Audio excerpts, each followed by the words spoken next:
Hello, Homestead. Please stand for the pledge. I pledge allegiance to the flag of the United States of America and to the republic for which it stands, one nation, under God, indivisible, with liberty and justice for all. And now for a moment of silence.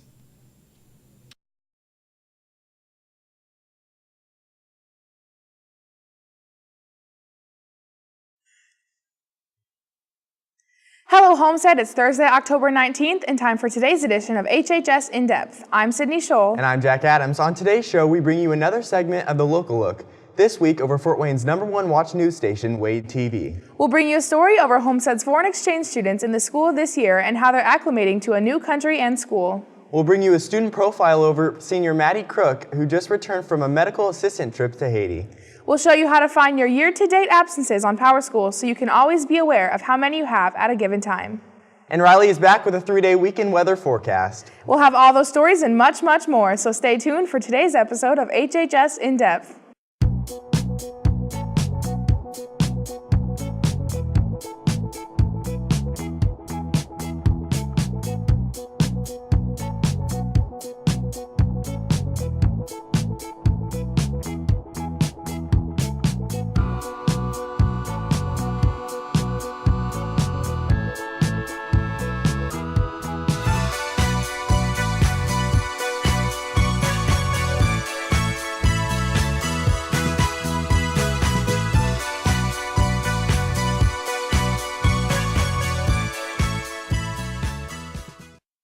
We start today's show with another installment of our segment, The Local Look, a story over careers taking place right here in Fort Wayne. This week, Jack got to spend an afternoon at WANE-TV to look at the field of television and telecommunications.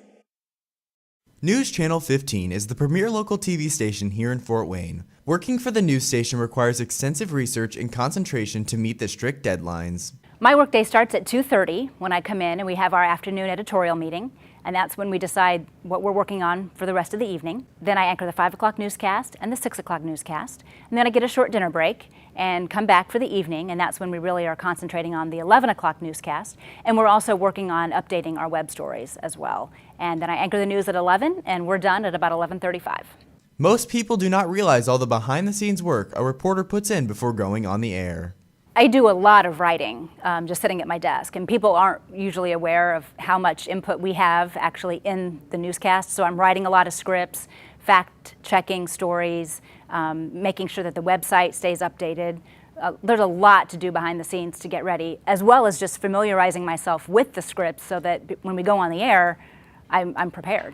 One thing I like a lot about my job is that it changes every day. So during the week, a lot of times, unless I'm filling in for Nicholas or Greg, I am reporting. So that means I need to figure out what my story is going to be that day. It could be environmental, it could be weather related, it could be event related. Talking about how that's going to impact our viewers, and then I'm going out gathering the story, shooting video, and then a lot of times doing live shots for the 5 and 6 o'clock newscasts. Although a broadcasting degree is not necessary, it is encouraged that potential reporters gain experience from internships and work studies. I have a telecommunications degree from Ball State University. You don't have to have a broadcasting degree to be a broadcaster. You can major. I have worked with people who have political science degrees or education degrees, but it's helpful if you have some sort of journalism or broadcasting background. I went to Penn State for 4 years, got my degree, Bachelor of Science in Meteorology, and you almost need that certainly these days if you're going to be in TV, because you need to have that background and have the science background when it comes to forecasting and knowing what you're actually talking about when you're on TV. Internships are also super important. If you are interested in broadcasting, Fort Wayne holds many opportunities for a successful career. For HHS In Depth, I'm Jack Adams. Juniors and seniors, the following colleges will be visiting Homestead. If you would like to attend a meeting, please sign up in Student Services at least 1 day prior to the visit. You must have the signed green pass to attend each visit. Monday, October 23rd, Wittenberg University. Wednesday, October 25th, Hope College. Thursday, October 26th, Taylor University and New York University. And Monday, October 30th, University of Miami, Florida. Have you ever dreamed of traveling west? If so, join Mrs. Merkling and Mr. Yeager next summer for a travel across the western part of the United States for 2 weeks. To learn more about where they will go on their journey, please attend an informational meeting on Monday, October 23rd in Mrs. Merkling's room, room 206 at 6 p.m. You may bring a parent or guardian with you to this meeting. Please see Mrs. Merkling or Mr. Yeager with any questions. The History Club will not meet today after school due to parent-teacher conferences. You will, however, still vote on next week's historical film. Keep an eye out for Ms. Lisak's email with the Google survey. A reminder about the rules of the building. All students must vacate the building no later than 3 p.m. each school day unless the student is attending an after-school activity or meeting with a teacher or staff member. If you were signed up for the HHS PTC Practice SAT-ACT testing on October 14th and were unable to attend, you may pick up a test booklet through door number 1 to complete as a take-home. If you have any questions, please contact them at hhspracticeexams@gmail.com. Photography Club will meet next Wednesday, October 25th, after school in room 104. They will continue to explore blacklight photography. If you weren't there last session, you won't want to miss out on this opportunity to create some fantastic neon images just in time for Halloween. They hope to see you there. And now here's a look at Homestead's foreign exchange students enrolled at our school this year. To learn more about where they're from and how they're getting along so far, here's reporter Reagan Jones. Each new school year, Homestead welcomes students old and new alike to their fresh start. But a select group of students give the term fresh start a whole new meaning. For the 2017-2018 school year, we welcome 3 new foreign exchange students. Derek from China, Prey from Thailand, and Pedro from Spain. And they seem to be adjusting very well to what Homestead has to offer. It's been very good. All people in here is so nice and it's so different than Spain, but I don't know, I'm loving it. It has been great. Fort Wayne is awesome city and Homestead is nice school. Since each foreign exchange student is so far from home, there are noticeable differences between their new start here in Fort Wayne and what they were so used to overseas. Biggest difference is the distances. Here in the United States, you have to drive a car for everywhere you want to go, and in Spain it's all more compact. But during the classmates is more active, and you have lots of classmates because in my country, the classmates for 3 years they never change. So we changed the room, so I have a lot of opportunity to know more people and talk to new people, and I think this is the biggest difference. Biggest difference, of course, is this language because English is my second language. Differences aside, because of Homestead's array of different opportunities, each foreign exchange student has found something to love about our high school. My favorite part about being on Homestead is, I think, it was joining the soccer team because there I meet some awesome people and I'm having right now a very good time. We're doing it pretty good. I pretty like the Homestead schedule. We work from 7:45 to 2:30. If you compare with my old school, so you can find out that's pretty good. It's for me, I have more time to relax, playing video games, and probably doing homework, so I love the schedule. The foreign exchange program lasts all year, so if you see any of the students involved walking in the hallway or in your class, make sure to make them feel welcomed. For HHS In Depth, I'm Reagan Jones. Go join YAF Young Americans for Freedom next Monday at 2:45 in room 718 for their next meeting to discuss current events in politics. All are welcome and snacks will be provided. The semi-formal dance is scheduled for Saturday, November 18th from 7 to 10 p.m. Tickets go on sale on November 6th at all lunch mods. If you plan to bring a guest who is not a Homestead student, you must turn in a completed dance guest form. The forms are available in the discipline office and on the Homestead website and are due by 3 p.m. on November 8th. These forms require the signature of an administrator from your guest school, as well as the student's parents. Tryouts for the girls' swimming and dive team will begin next Monday at 3 p.m. at the Summit Middle School Natatorium. Boys' tryouts will be held the week of November 6th. All athletes must have a properly completed physical on file with the athletic office before they participate. Swimmers should contact head coach Justin Max, and divers should contact coach Jill Eckwright for more information. There is no anime club this week due to parent-teacher conferences. They will meet next Thursday, October 27th. If you have ever wondered how to figure out exactly how many parent excuse absences you've used in a school year, then this is the video for you. Sydney walks you through a step-by-step guide to make sure you're always on top of the number of absences you have at a given time. Have you ever struggled to figure out how many parent excuse absences you've used? Well, here's your solution to that struggle. Today I'm going to show you how to find this information on your PowerSchool account. If you would like to view your attendance history, sign on to your PowerSchool account through the SACS website. Sign in with your PowerSchool username and password. If you've forgotten either of these items, you may contact the school at 260-431-2200 and request the information. Your screen will open up to the Grades and Attendance PowerSchool page. Scroll down until you see Attendance Description or Number of Absences. If you have any attendance recorded for the current school year, you will see a description of that attendance code, such as parent excused for PX. There will be a number to the right of the attendance description highlighted in a dark blue box. You may click on that number and see each date and attendance code.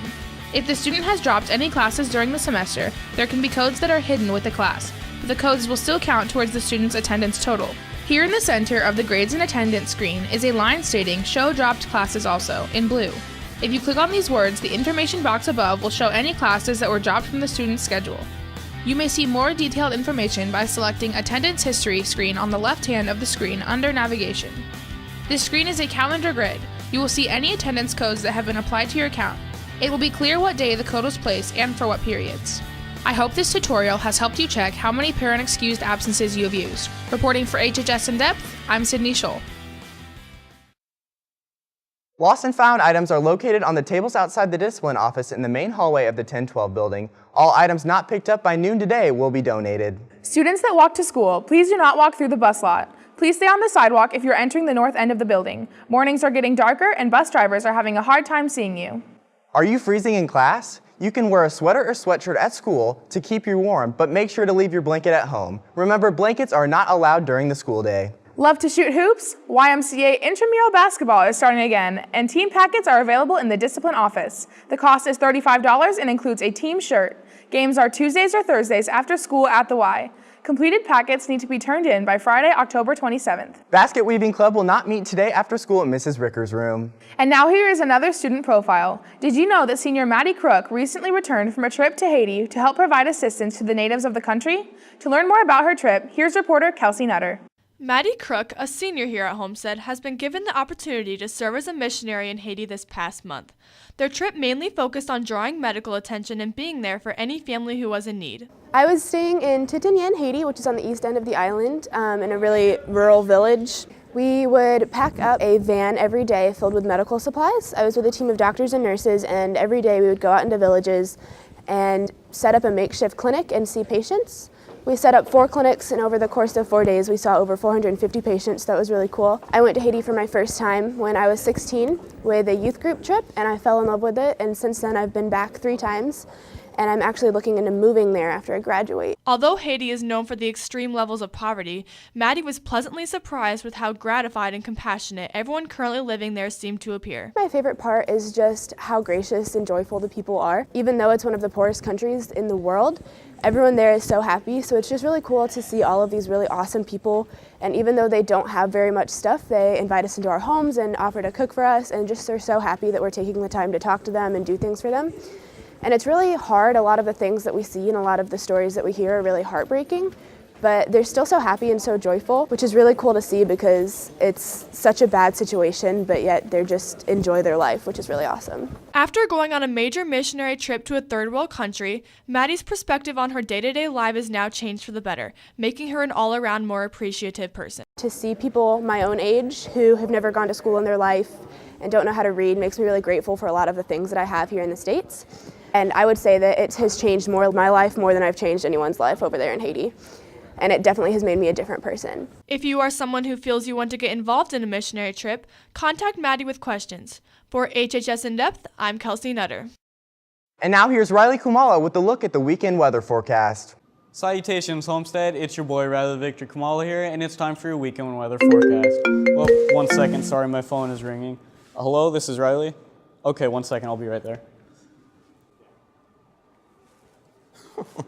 What a sucker. Hello, Homestead. I'm Garrett Willis, and it's time for your weekend weather forecast. Believe it or not, I thought fall was coming, but we're still going to be experiencing some warm temperatures this weekend. Today will bring a high of 77 with a low of 52. Friday will bring some perfect weather once again with mostly sunny skies with a high of 72 and a low of 46. Saturday will bring the absolute best temperatures for frolicking in the woods or something like that, as the high will get up to 74 with a low of 58, accompanied with mostly cloudy skies. And unfortunately, depression will set in on Sunday, as rain showers with the possibility of thunder will be present throughout the day, along with a high of 71 and a low of 50. That'll do it for this week's weekend weather forecast. I'm Garrett Willis. Had the best weekend ever, and we'll see you back here next week, and stay frosty, my friends. Well, that wraps up this edition of HHS In Depth. I'm Sydney Scholl. And I'm Jack Adams. Thank you for watching today. And now here are this week's Pictures of the Week. To have your photo in the running for Picture of the Week, just email us a high-resolution photo in landscape mode with your name and grade level to hhsindepth@gmail.com. Today, we leave you with a song exclusive to Homestead's radio station, The Point, 91 FM. Have a great 3-day weekend, and we will see you again next week.